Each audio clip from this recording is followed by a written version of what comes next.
And this morning we have a new installment in our series. We call it Undercovered. You pick the stories that you think need some more attention. NBC News investigative correspondent Ronan Farrow has been digging around and uncovered one about faith tearing families apart. Ronan, good to see you. Morning. Good to see you guys always, and that's exactly right. A little background. Experts say there are more than 3,000 unorthodox religious groups across the U.S. and Europe. That includes some people say are dangerous, exploitative.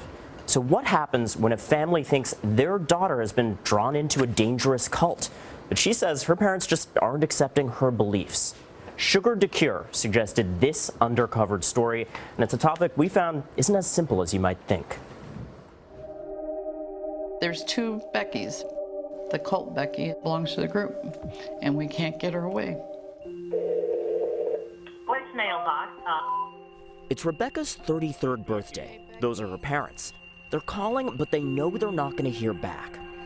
We love you so much. We wish that you were home with us. We miss you. Charles and Candy say their daughter's mind has been hijacked. You just have no idea the nightmare that we have been going through. The family says it came out of nowhere. Rebecca's childhood seems apple pie perfect. She was in the National Honor Society, on the track team, in the school band. She wanted to grow up to be a teacher. I was pretty close with my sister. She was really happy. Then about 9 years ago, an acquaintance invited Rebecca to join a Bible study group. And her family says she started slipping away. She didn't come home for Christmas. She didn't show up to my wedding. And then they say things got really weird. Suddenly, Rebecca was married to another member of the church. They arranged a marriage. What makes you think it was an arranged marriage? It was so sudden.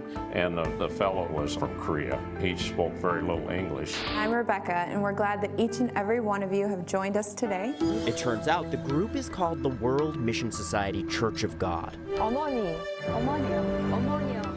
It's a religious movement that believes God has been reborn as this woman, currently living in South Korea. The group says it has 2 million members in 175 countries, with branches across the United States. It's registered as a tax-exempt charity and does all kinds of community service. But over the course of more than 5 months of reporting, NBC News heard from specialists, reporters, and former members who told a different story, including 5 former members who all used one word. I consider them a cult. That's former member Michelle Cologne. She claims the group is brainwashing people, convincing them to hand over their savings because the world's about to end. So people are separating themselves from their families. They're quitting school. They're emptying out their pensions to donate the money to the church, because what do you need a pension and a 401k for if the world's going to end soon? You think it could happen to anyone? Anyone. Absolutely. But I didn't know, what was going to happen. It's been a little over a year now. Charles and Candy say they're afraid for their daughter. They want her to get out like Michelle did. So they set out from the family home in Michigan to the last address they have for Rebecca, an office in New Jersey. We won't give up until we have her back. They think going public, what they see as exposing this group, may be their last chance at helping their daughter. So they're wearing hidden cameras. When they find Rebecca, she's furious. We came all this way. It doesn't matter. All this way, this earth is a drop in a bucket. You didn't drive that far. This earth is very small compared to the grand universe that God created. And God came and is in the flesh now, Mother, on this earth. No, I don't Yes, think she so. is. Heavenly Mother is here. Do you think I'm ashamed that God came in the flesh? No, we know that. I'm not ashamed. He came 2,000 years And ago. again, in 1948, Christ unsung home. And does that mean that you can't have a relationship with us? I've tried, and it doesn't work. It's over. I'm not going to have a relationship with you. And that's my decision. Don't. Don't. Becky.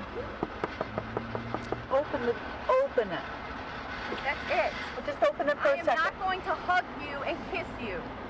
But I need one. No, you don't. I need one. Don't. I need one. That was the cult Becky. No matter what she tells us, we love her. We haven't given up. We wanted to hear from the group itself, so we headed to the church where Michelle and Rebecca worshipped. Who is to say what is a cult, what is not a cult?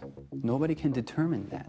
That's missionary John Power. The World Mission Society Church of God has, just always been an organization, a church that wants to practice its faith and to share the love of God, the Mother, with mankind. He disputes every one of the allegations.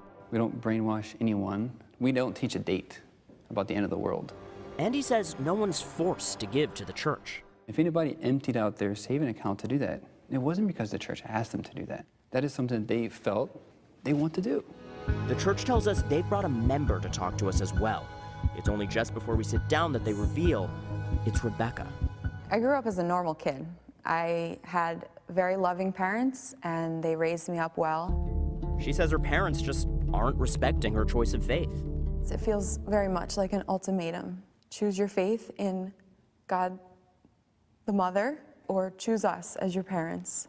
One of the things your parents claim is that you were placed into what they call an arranged marriage. It's absolutely wrong. It was not a forced marriage by any means at all.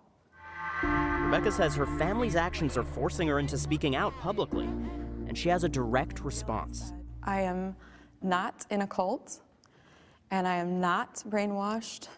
I hope that you wake up, Mom, and realize that I love you.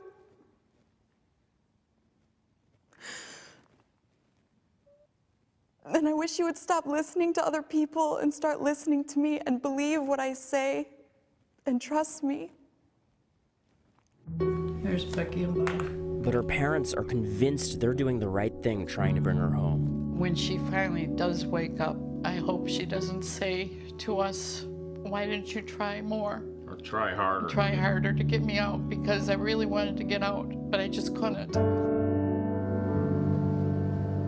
You know, experts told me this group's activities do raise red flags, that it has a reputation for dividing families, for retaliating against critical members.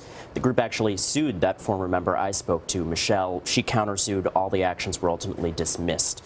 A lot of criticism out there, guys, but the group says this is America. They're just exercising their constitutional right to freedom of religion. That's so heartbreaking to see how it's family. torn the family apart. I mean, it's just... Yeah, I was watching that piece, fascinated about the cult, but as a parent, you know, you feel your child slipping away and they feel like they still might be able to get a hand on her and pull her back. And look, it's in the eyes of the viewer whether this is the kind of group you would want a loved one to be a part of, but certainly there are a lot of those groups out there, a lot of families in this situation. Yeah, and the parents just heard her say she does love her mom, so hopefully there's some comfort there. They are in contact now again, so we'll see. The finalists for your next Undercovered story. I really want to see it. This has been fabulous.